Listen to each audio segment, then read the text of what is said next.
asalaamaaleykum yéen ñuy suivre ci seen sama xalaat ñu ngi leen di nuyu di leen ziar bu baax a baax di leen fàttali leen seen programme Fagor nag ñu si dala professeur Ousmane Ndiaye muy borom Boga Bio di praticien professionnel xam naa ñu ko soxla tam numéro am mooy nekk suuf écran bi noonu mën nañ koy envoyé par WhatsApp dinañ ko mën a jot incha allah rabbi vidéo tey bi nag muy troisième partie wala boog troisième vidéo ci li nga xamante ni mooy vidéo yi daw ci semaine bi bii ñuy ñëw ci plante de la semaine xam naa comme ni ñu leen ko waxee ci fin vidéo ba lépp jàll day nekkaale en même temps plante de la semaine ak légume de la semaine parce que plante la légume la. légume la muy suppame ni suppame bi en même temps mooy carotte bi. mooy légume bi moom lu yéeme la nag suppame. xam naa moom la ñuy ñëw waxtaane pour professeur wax ñu maanaam njariñ yi nga xam ni am na ko ci wàllum wér-gu-yaram ci ku koy consommer di ko lekk si wàllum añ ak tamit ci wàllum faj.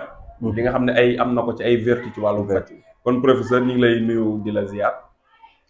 salaamaaleykum wa rahmatullahi wa barakaatuhu sëñ Pape ñu ngi lay ziar di la delloo nuyoo di nuyu mbokku internet yi nga xam ni ñu ngi suivre yëpp ci seen émission fagaru donc comme niñ ko waxee woon rek tey ñu ñëw ci benn légume boo xam ne légume la plante la muy chou pommé. Chou pommé nag dafa bëri ay njëriñ Pape. parce que maa ngi koy wax sànq ni rek ci wàllu faj dafa am loo xam ne mën nañoo fajoo ci garab ci gàncax. muy xob yeeg yu demee noonu mais dañuy fajoo ci légumes yi. ak ci fruits yi. yooyu tamit ay xeeju faj la. parce que faj moom mooy plante rek. plante bi rek loo ci jël rek yaa ngi ci médecine traditionnelle exemple. léegi nag tey chou pommé nag dafa nekk loo xamante ne dafa bëri ay njëriñ. parce que dafa bëri ay vitamines am na vitamine C. am na vitamine K vitamine B vitamine B9. am na vitamine E. am na ay fibre am na potassium am na magnésium. am na vitamines yu bëri. donc am na benn vitamine boo xam ne benn molécule. qu'on appelle molécule naturelle molécule boo xamante ni dafa am acide aminé. nga xam ni surtout moom mooy gën a favoriser. di faj lu mel ni arthrose ak yu demee noonu. donc kii boobu nu mu tuddati. acide aminé boobu. glucosamine. lay tudd la glucosamine boobu. mu riche ci en vitamine. nga xam ne léegi nag mooy tax day mën a xeex ce qu'on appelle les articulations. donc molécule bu am njëriñ la. boo xamante ni rhumatisme ak arthrose ak yu demee noonu baax na ci kon da ngay gis ni chou pommé déjà lu bëri njëriñ la. dëgg la bu ñëwee ci utilisation bi. dañ ko utiliser ci ñaari parties. ba ñetti parties. benn bi mooy lu ñuy wax la application mooy cataplasme sa genre loo xam da koy taf ci yaram bi. xob yi. am boo xamante ni xëy na jus bi la. wala boo xamante ne xanaa xob yi la nga lekk ko noonu wala nga baxal ko. donc yooyu yëpp ci ay application la nekk. donc kon dafa bëri ay ferñeent mais dafa bëri lu muy faj Pape. que ce soit au niveau interne. wala au niveau externe. au niveau interne toujours mooy li nga xam dañ koy naan. ñu yëm ci biir bi. au niveau externe mooy li nga xamante ni dañ koy taf ci kaw yaram bi. wala yu demee noonu. donc ci xob bi quoi. donc xob boobu dafa bëri ay njariñ. donc bëri na ci njariñ ci xob boobu. muy c'est un désinfectant maanaam désinfectant bu ñu koy wax wala cicatrisant. yooyu yëpp c'est un calmant aussi. maanaam tey li nga xamante ni dafa am mooy lu mel ni góom. wala lu mel ni blessure. wala lu mel ni plaie. waaw. wala yu demee noonu daal maanaam les maladies de la peau. nga xam ne ci der bi la nekk. moo xam góom la ak yu demee noonu. moom di ci taf xobu chou pommé da ciy baax da koy faj. donc comme ni ñu la waxee woon sànq ci goutte bi rek. parce que waxoon nañ ne boo amee xobu chou pommé di ko taf ci goutte bi. baax na ci donc yooyu yëpp da koy faj donc ay brûlure mais brûlure légère quoi. ay plaies simple. góom yoo xamante ni góom yu xaw a ndaw la yu demee noonu. pour dag xoosu wala nga futtu wala nga futtu. yooyu yëpp moom baax na ci. application lay nekk. bu fekkee ay cicatrisant loo xam ne dafa dagg bu bees wala yu demee noonu tamit. boo ko ci def baax na ci. bu fekkee ay tànk la yuy metti wala tànk yu diis. xam nga am na tànk yu metti mais am na tànk yoo xam ne tànk yi dafa diis rek. wala tànk yi di sadd. soo amee xobu chou pommé di ko ci taf noonu. di ko takk donc maanaam taf bi nag day am ay épaisseur da nga koy tegale moom xaw a kii. waaw nga takk ko. ba ma teg ay ñetti xob. waaw waaw takk ko. nga bànd ko fi nga xamante ni mooy fuy metti surtout ay metti ay oom ak yu demee noonu da koy aspirer da koy dindi donc loolu la ñuy wax utilisation maanaam daal genre élastro naturel la. waaw kay élastro mooy ñuy taf yi jënd pharmacie di ko taf fuy metti loolu ci noonu. taf su paree moom baax na ci. baax na ci waaw mi ngi noonu waaw kay même bu fekkee ki amee hémorroïde la su amee xob bi broyer ko ba mu nekk pat waaw maanaam tey boo amoon lu mel ni mixeur exemple waaw jaxase ko noonu ba mu nekk pat daal wala nga dëbb ko ba mu nekk roof comme leen roof daal te def ko ci hémorroïde bi moom it da koy faj moom it baax na ci te gaaw ci quoi te moom weexul quoi non weexul waaw du saful noonu quoi su fekkee da nga am li ñuy wax les douleurs lombaires muy ginnaaw guy metti nga xam dañoo amee digg ginnaaw guy faral di metti lu bari waaw am xob boobu di ko ci taf chaque 2 heures de temps wala chaque 3 heures de temps da ciy baax moom it dina dem ba day dindi métti boobu donc boo exemple nit ki tëdd defeenu jël xob yu bëri teg ko ci ginnaaw gi waaw temps bu xaw a yàgg wala waaw temps bu xaw a yàgg après nga dindi bàyyiwaat tuuti defaat maanaam mën nga ko def 3 fois daal ci journée bi donc da ciy baax donc application yi la bu la neexee tamit am na ñoo xamante ni dañuy amee naq yu metti mën nañu jël xob bi taf ko ci suufu kii bi biir bi ci naq bi noonu teg ko fi noonu waaw teg ko fi noonu takk ko bàyyi ko foofu quelque temps moom dindi ko dina ci baax ñi nga xamante ni tamit dañuy am ay soit góom boo xam ne ci ween bi la nekk wala loo xam ne dañuy ragal ni genre cancer la yu demee noonu quoi moom it boo amee kii bi xobu supame mais nag bu baax nag da nga koy def ba mel ni kii nu mu tuddati roof nga wut jus kii nu mu tuddati benn jus citron rek jaxase ko ci daf ko ci koy dëbb ba mokk def ci lingom waaw ndoxu lingom quoi kiyaat ko ba mu xaw a tooy noonu daf ko ci góom bi bu fekkee góomu kii la ci sein bi la nekk ci ween bu am blessure waaw dagg wala bu fekkee dafa am donj noonu bu fekkee nag mën nga ci defar lu bari tay ko ci ween bi noonu bàyyi ko ci loolu di baax na ci mais yooyu dina dem traitement yooyu mën a dem ay 6 mois ak yu demee noonu quoi moo tax demee noonu donc kon bu fekkee nag Pape ci wàllu faj pur et dur jus de supame faral naa ko di wax moo mën ci ulcère d'estomac waa ñu amee ulcère mooy estomac ñi nga xam ne amee nañ ko bu ñu amee woon jus de supame amul benn garab boo xamante ni d'après les recherches moo mën nga ëpp nga njariñ jus supame ci estomac donc boo amee xob waaw donc mais nag yooyu day xaw a jafe nag mais boo ko amoon di ko naan baax na ci trop jus boobu tamit bu fekkente ni ñi nga xamante ni dañuy constipé dañuy seere di seere suñ ko amee di ko naan tamit dina leen lâché dina dem ba seere boobu day bàyyi bu fekkee ñi nga xamante ni dañu amee biir bu rëy ce qu'on appelle ventre amolli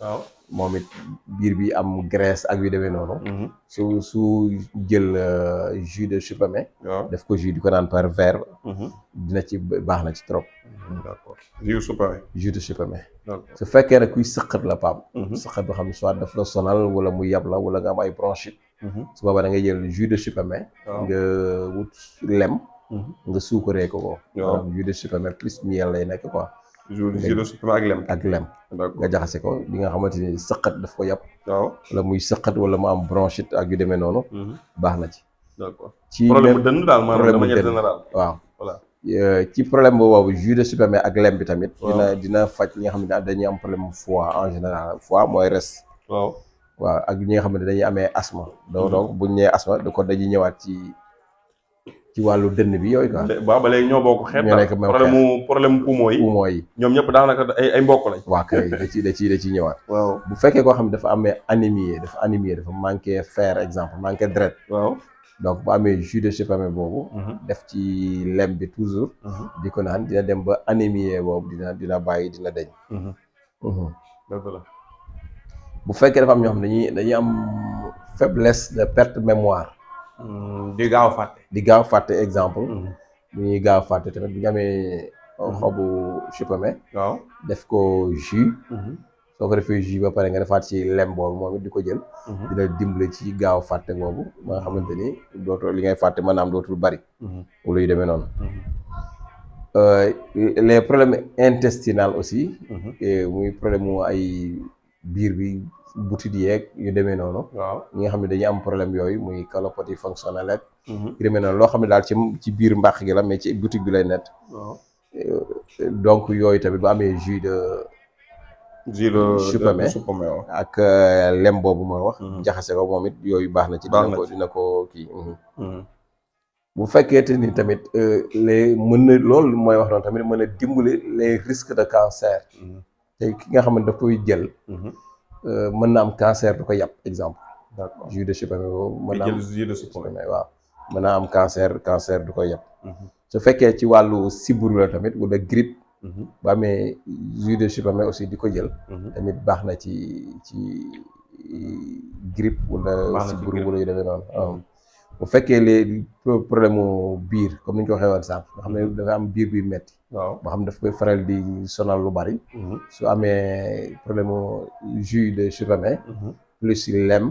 def ko ci moom it baax na ci trop. jus de chou pommé ak lem. moom mu ngi koy jëlee dosage bi wala dosage après. non da ngay defar boo defee boo amee benn kaas. exemple wala demi verre. waaw nga jël sa quelques kuddu rek kuddu lem. ñaari kuddu wala ñett. jus de chou pommé pur bi kase quoi. waaw boo ko mënee am. amul dara loo ci ndox wala dara. non xam nga jus bi ni ñu koy defaree exemple ñaari façon defaree moo am exemple. mooy ñaar ya.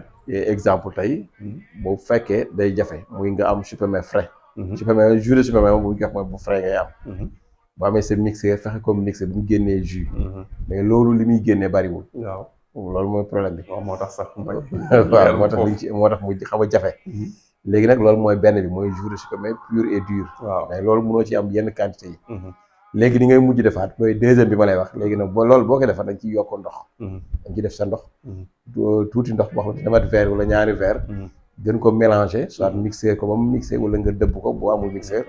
ba mu kii nga xeent ko. donc mu jël jus boobu. d'accord comprendre xam naa li nga xam. waaw kay mu nekk deuxième bi boobu en général ci ngay ëpp ndox quoi. waaw léegi nag soo ci amee benn verre wala demi verre. jël sa benn kuddu lem. def ci wala ñaar kuddu yu ndaw.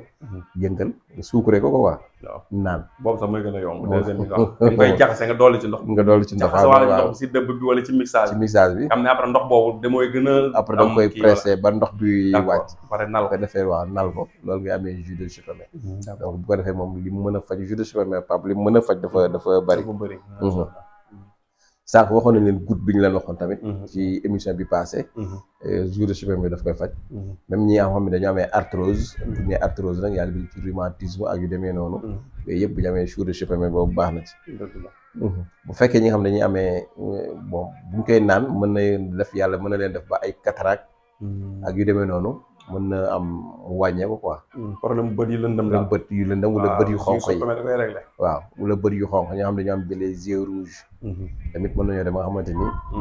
kii da koy réglé chou pommé bi daf koy réglé. da koy dindi waaw. d'accord loolu la baax na macha allah waaw donc. chou pommé moom nag nii la mel. non dafa bëri njëriñ Pape chou pommé. est-ce que. dama ci bindoon jotoon naa ci bind lu bari yàgg la ça fait plus de est-ce que matul 15 ans. ci benn kay laa ko bindoon. njëriñam mais bari woon na waaw. yooyu bari woon na sax gisatuma kay yooyu parce que man damay bind ci kay di sànni di bàyyi rek mais. bari woon nañ bind nañ ci bu ci nekk duñ koy utiliser cataplasme bi boo koy utiliser pour faj ay rëq-rëq. waaw wala ay damb-damb am na yoo xam ne day ànd ak ay. gew wala argile blanc ak yu demee noonu. waaw pour mën a nekk pat. pour mën a nekk pat ak yu demee noonu donc defoon nañ ci ay recherche yu yàgg nag. moo persil ak yu demee mais. waaw gis nga. mais daal lu bëri njëriñ la Pape. surtout ñu koy utiliser ci wàllu yax. buñ ne yax nag mooy arthrose ak rhumatisme yu demee noonu xeet yooyu yëpp. stéréospose donc bu ko defee boo koy utiliser feebar yu bëri mën na la ci bañ a. mën na yàlla mën na si dimbali waaw la ci dimbali. parce que xam naa kooku mënoon di ko def feuille de chou pommé séché. def ko poudre. peut-être xëy na dina am utilisation bi dina gën a yomb. gën a yomb waaw parce que man boo gisee samay garab yu bëri poudre laa koy def. mais dafa am garab yoo xam ne Pape pour foofu la liggéey bi desee c'est-à-dire comme chou pommé boo ko bëggoon def poudre. wala nga bëgg koo def jus ñaar yëpp baax na. mais est-ce que dina yomb. waaw chou pommé balaa muy wow dina jël temps. waaw bala muy wow bay kii. xob bi dafa xaw am ndox. xaw a am ndox waaw. ay persil ak yu demee noonu gis nga genre yooyu. waaw persil mooy gën a yomb sax. waaw kay persil moom def ko. ay persil ay naana. ay naana nga def leen poudre yomb. yooyu yëpp boo ko defoon poudre. waaw da nga ciy mën a faj lu bari. macha allah waaw da ngay def xaw a jafe nag. waaw mais nag li may conseillé moom parce que man expérience bi am loolu tey boo ci doon faj di nga am problème Pape. waaw c'est vrai. di nga am problème xam nga am ban problème nga. na projet bu ñu fi waxoon sax boobu machine ba léegi waa ji waa kay ñu ma naan xaaral rek ba léegi. parce que dama waaw ko ci laajoon pour mu wutal ma ci information benn waay bu ñu def importation. waaw Chine Sénégal ay machine ma expliqué woon machine bi exact machine ma soxla mu ne ma am na fa. ok mais ba léegi nee na mi ngi ma naan naa xaar. waaw boobu moom bu ñu ci mënee jàppale rek.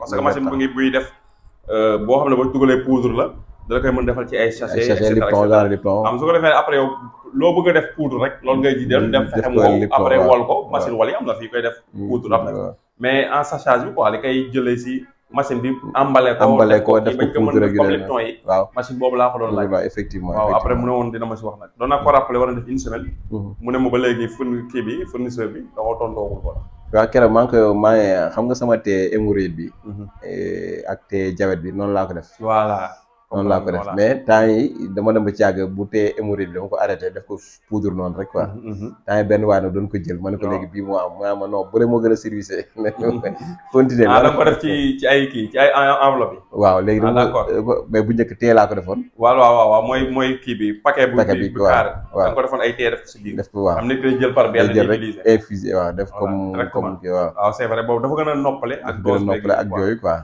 waaw léegi da nga ko def enveloppe waaw dama ko def enveloppe rek bi nga am nit ki mooy jël kuddu dem di defar waaw kay ma bee mais dafa ñoom duñ xam yéen condition ngay defaree ak yéen condition ngay liggéeyee waaw foofu laa lay waxee c'est-à-dire emballage dafa am coût waaw dafa am coût ba pare dafa am produit yoo xam ne Pape chaque jour ma ko ci waxtaan tey te démb maa ngi koy wax dafa ne garabu hépatite bi exemple ñetti nit dugal nañ seen xaalis te garab bi jeex na te ñu ngi toog di xaar c'est-à-dire dafa am garab yoo xam ne boo ciy liggéey moom laa lay wax sànq ni la boo ci bëggoon a liggéey da nga am problème moo tey boo commencé woon liggéey chou pommé bi def ko poudre wala persil bi nga bëgg ko def poudre wala naanaa nit ñi duñu loo ko jaayee gars yi dañ naan la processus bi lañ dul xam dañuy def rek mel ni yow da ngaa jël mbirum dem dëbb ko rek waaw kay fekk rewul noonu pour nga am ci quantité c'est tout un problème waaw déshydratation yi day jël temps waaw kay ba pare mënoo ci pour nga am ci lu bari day jafe léegi bu defee nag yow loo ko jaayee doo ci génn waaw doo weer ci naaj waaw ci ker nga koy weer day yéex a wow sinon da ngay jënd machine yi nga xamante ni dañuy wowal waaw te machine yooyu day consomme courant bari parce que chauffage la waaw loolu tamit bi xam nga dafa waaw ba pare dafay nekk garab yoo xam ne tamit garab yoo xam ne day raar waaw kay foofu la xam nga tey naana boo ci bëggoon am foog nga dem ca tool borom tool bi bu borom tool bi amul doo am bu dee yenn yi di nga am xam nga bu doon ngeer moom da ngay dugg ci àll bi fàq sa àddina ngeer bari na fa bu dee garab yu mag yi niim yi bari na et cetera mais dafa am yoo xamante ni nit ki moo koy bay tey xobu goyaab boo ko bëggoon exemple bu ciy liggéey quantité ci tool yi rek nga mën a dem bari ko am nga mën a dem de waaw kay loolu lay demee waaw bokkut ak yi nga xamante ni nag dafay sax ci àll bi waaw mun nga par exemple daal exemple mooy loolu moom loolu garab booy liggéey ci xobu niim en permanence day am waaw niim moom macha allah waaw kay mu ngi noonu mais bu fekkee nag fooy liggéey foo xam ne dañ koy bay ki koy bay su ko amul doo ko am waaw bu dee tam ñax boo xam ne day sax nawet ba nawet waaw kay su nawet passé nga utoon ci nawet bi defar mu jeex il faut nga xaar nawet bi ñëwaat ba mu saxaat loolu mooy problème mais ñu bëri nag procédure yooyu lañ dul comprendre boo fee ñaal noonu garab bi dafa cher nangam ak nangam gis nga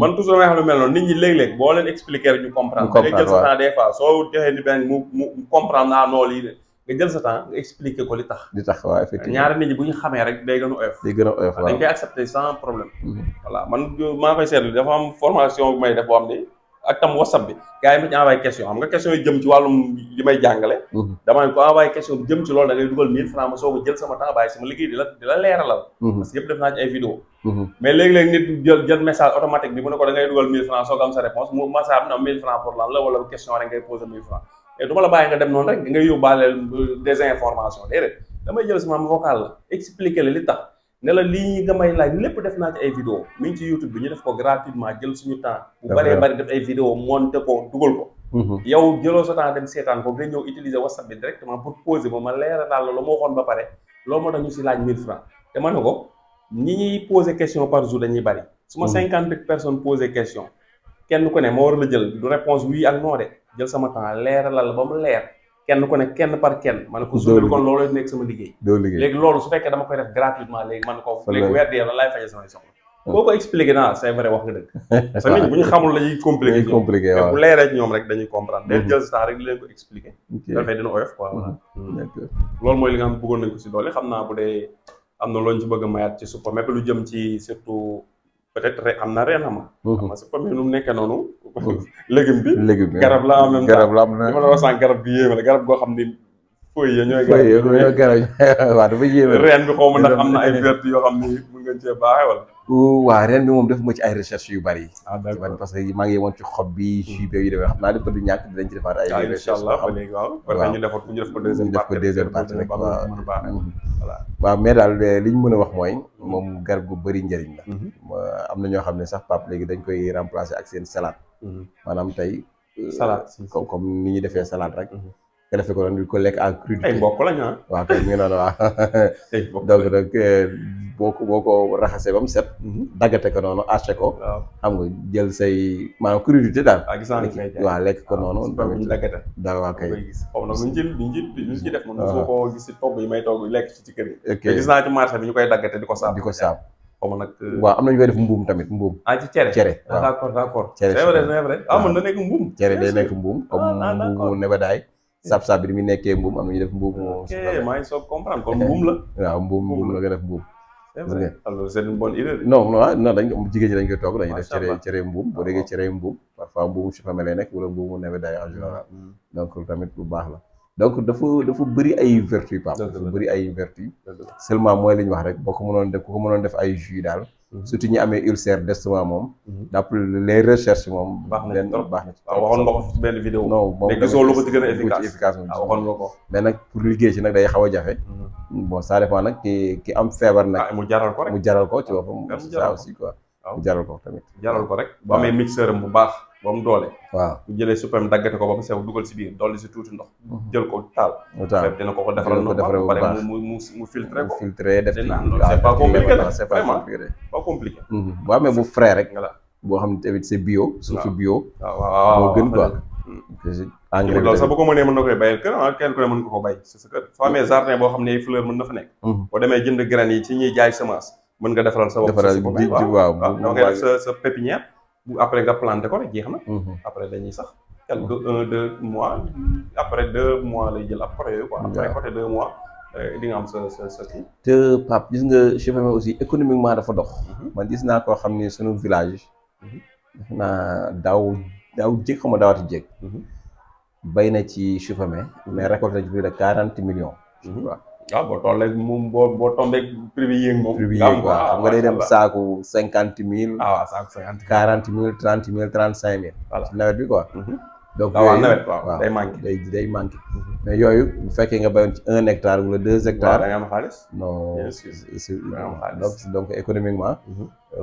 garab la goo xamante ni aussi day indi xaalis bu bëree bëri. waaw noonu légumes yi su bëri nag boo ko bàyyee tamit marché bi moom rupture. dañ ci am xaalis. te léeg-léeg mën na daanoo saako bi di jar par exemple ay 15 000 ak 16 000. comme ni nga xam noonu bu manqué. mën na dem 40 000 50 000 la koy def su famee tam xarit côté yooyu.